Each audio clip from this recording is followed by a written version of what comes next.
What if I told you the most dangerous part of a burning building isn't the fire? It's the moment you realize you can't escape. Now imagine this. You're standing 40 floors above the ground, surrounded by glass walls, normal day, normal life, and then suddenly, something shifts.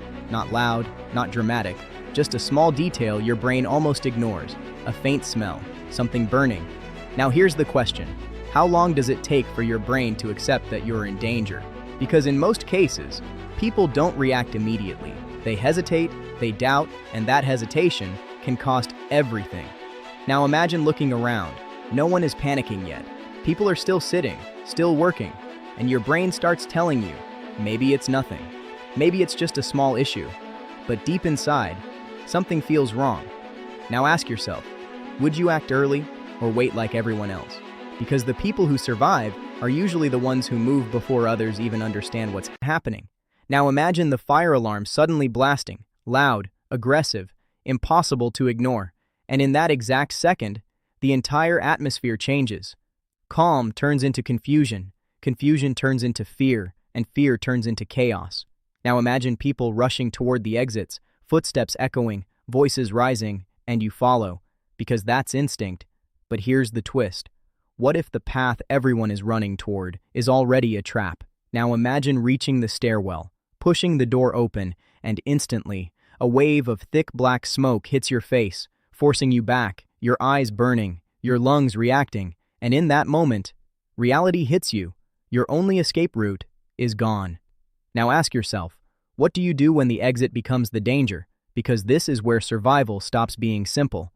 Now imagine trying the elevator, pressing the button again and again, faster, harder, like somehow it will change something. But deep down, you already know, elevators don't work in fires. And now, you're stuck, high above the ground, with fire below you, and smoke rising toward you. Now think about this. Fire always moves upward, and you are exactly where it's heading. Now imagine looking out the window. The city below looks small, distant, unreachable. And for the first time, you realize jumping isn't an option, waiting isn't safe, and staying calm is becoming harder every second. Now, here's the terrifying truth. Most people don't die from the flames. They die from the smoke. Now imagine breathing in air that slowly shuts your body down. Not instantly, but gradually. Your brain getting less oxygen, your thoughts slowing, your reactions weakening. And the worst part, you don't even notice it happening. Now ask yourself, how would you think clearly when your brain is literally running out of oxygen? Because this is where panic takes over. Now imagine people around you, some screaming, some crying, some frozen completely, unable to move, and that chaos spreads faster than the fire itself. Now here's the critical moment, the decision point. Do you stay with the crowd or break away and think for yourself? Because following others feels safe, but in situations like this, it can be deadly. Now imagine finding a room, closing the door, trying to block the smoke, buying time, because sometimes survival isn't about escaping immediately, it's about delaying death. Now imagine using whatever you can, cloth, water, anything to seal the gaps, to slow the smoke, and for a moment, it works. You can breathe, you can think, but deep down, you know, this is temporary. Now ask yourself, how long can you hold on before the fire reaches you? Because it will, eventually. Now imagine the temperature rising, slowly at first, then faster, the air becoming hotter, heavier, harder to breathe, your body reacting, sweating, heart racing, adrenaline pushing you forward, but your options getting smaller. Now here's the most dangerous part. Time feels distorted. Seconds feel like minutes. Minutes feel like hours. And every decision feels heavier. Now imagine hearing something outside. A crack, a distant roar, the fire getting closer. And suddenly, the situation changes again. Because now, it's not about planning anymore. It's about surviving the next few minutes. And what happens next is where most people make their final decision. Now imagine this. There's no more waiting, no more time to think. The fire is here, not somewhere below, not far away, right outside, close enough that you can hear it, feel it, almost see it through the cracks. And now, everything becomes real. Now here's the question. What do you do when every option could be your last? Because staying means getting trapped, and moving means stepping into danger. Now imagine opening the door slightly, just enough to see, and instantly, heat and smoke explode inside, forcing you back, your lungs burning, your vision blurring, and that 1 second tells you everything. The outside is no longer survivable. Now think about that.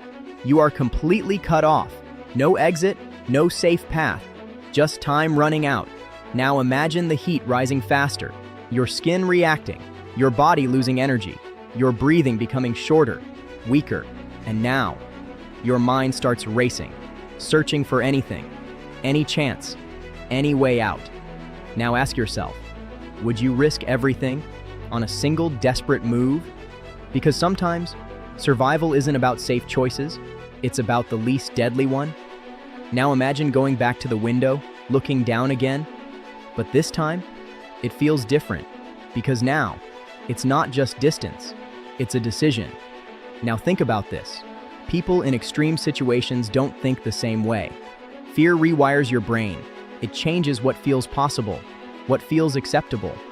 Now imagine spotting something, a ledge, a structure, something you didn't notice before, and suddenly, a new idea forms. Dangerous, risky, but maybe, just maybe, possible. Now here's the psychological shift. Hope returns, but it's fragile, unstable, and built on risk. Now imagine trying to signal for help, shouting, waving, using anything you can, and for a moment, nothing happens. No response, no rescue, just silence. And that silence is terrifying. Now ask yourself, how long can hope survive without any sign of help? Because this is where many people give up. Not because they can't survive, but because they believe they can't. Now imagine hearing something, faint at first, then clearer, sirens, distant but real, and suddenly, everything changes again. Hope becomes stronger. Your body finds energy you didn't know you had. But here's the reality. Rescue takes time, and the fire is not slowing down. Now imagine flames breaking into your area.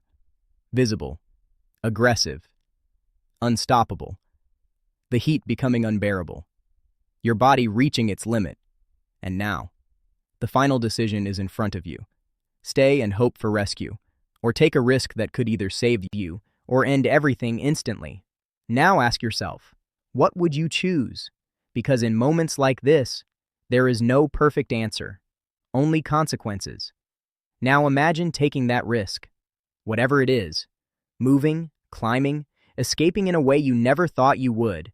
And in that moment, everything depends on seconds, timing, precision, luck.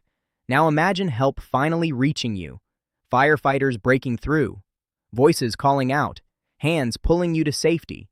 And just like that, the nightmare ends. But the impact stays forever. Now think about this. The difference between life and death wasn't strength, it wasn't luck alone, it was decisions, timing, and the ability to act under pressure. And maybe that's the biggest truth, that in extreme situations, survival isn't about being fearless.